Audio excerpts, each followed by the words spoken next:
Welcome to the driver's seat. This is the 2025 Toyota 4Runner TRD Pro, the long-awaited 6th generation 4Runner. And we were kind of lukewarm on the whole idea because this 4Runner comes on the heels of the launch of the 2024 Toyota Land Cruiser. Same engine on the top-end model 4Runner as you find on the Land Cruiser, a 2.4-liter 4-cylinder turbocharged engine with a hybrid total horsepower 326. We were concerned that there might be some emission creep. Not sure how they would differentiate the 4Runner from the Land Cruiser, but after driving this vehicle for a week, putting about 1,000 miles here in the beautiful hills of Abilene, Texas, I can tell you they did a great job of not only differentiating but maintaining the heritage of the 4Runner brand, which has been a phenomenal vehicle for Toyota for over 40 years. Just an amazing vehicle that just keeps selling, and one by one they've eliminated all the competition. In fact, you might say the new Land Cruiser is the closest competitor to the 4Runner. Now you're in the interior cabin of the 4Runner TRD Pro, and if you saw the video I did on the TRD Pro Tacoma, it's almost identical, same large screen, same setup. It's, you know, they share the platform, share a lot of the same bits, but it's okay. This is a much needed upgrade. And when you look at the outgoing Tacoma and 4Runner, some of the complaints were that kind of felt a little sluggish and heavy. That's been addressed with the motor. Also the on-road performance. Off-road was fine, but on-road was a little rough at times.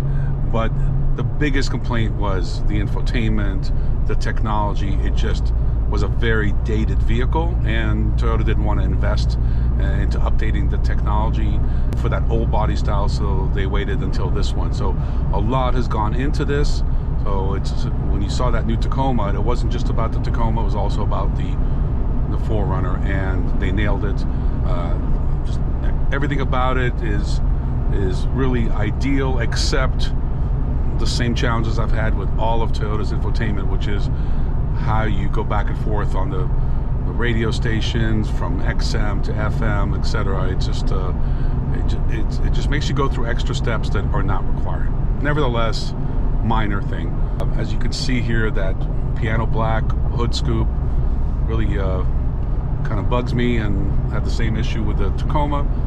It is what it is. If I were to buy this truck, and I would buy this truck, I'd probably get that painted a different color. It's amazing how comfortable this vehicle is. I didn't expect it to be, but it's comfortable, it's roomy, it does everything right. Yeah, it's got the same removable JBL speaker like the Tacoma, kind of gimmicky, but I actually used it a couple times, and it came in handy. So it behaves very similarly to the Tacoma, and that's not a bad thing. That's actually a good thing. And kudos to Toyota for finally bringing this out, but more importantly, give them a lot of credit for differentiating it from the Land Cruiser. I really had my doubts. And now I could say comfortably, this is one of a handful of vehicles, in my opinion, that are what I call 10-year vehicles.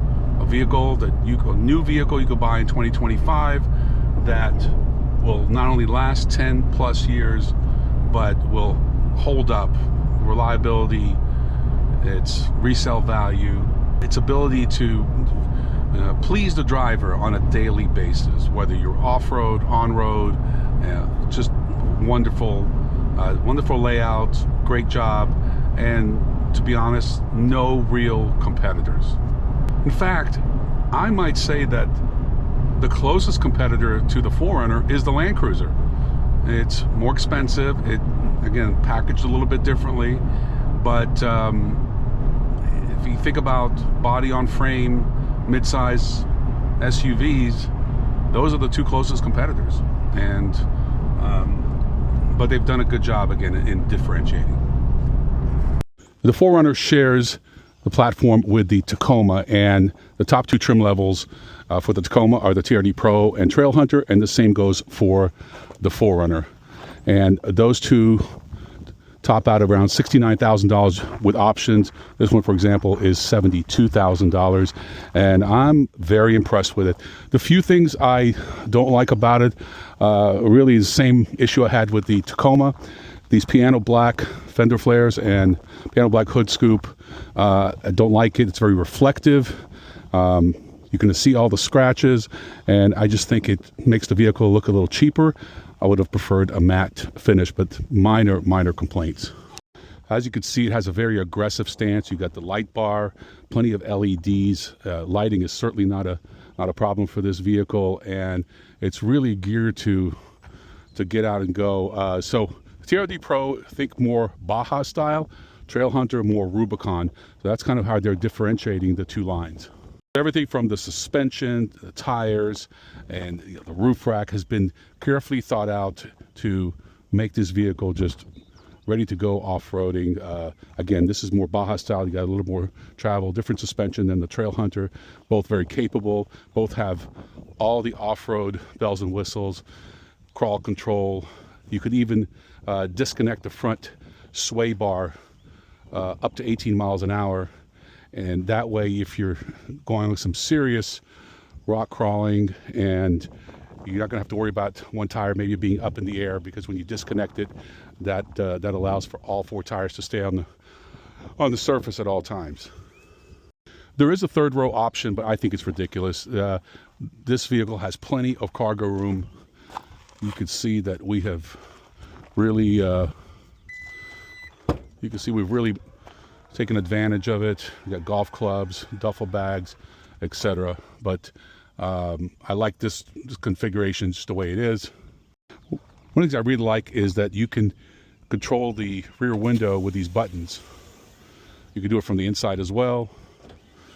This just comes in real handy if you just want to reach in and grab something, or if you're carrying some extra long boards, etc.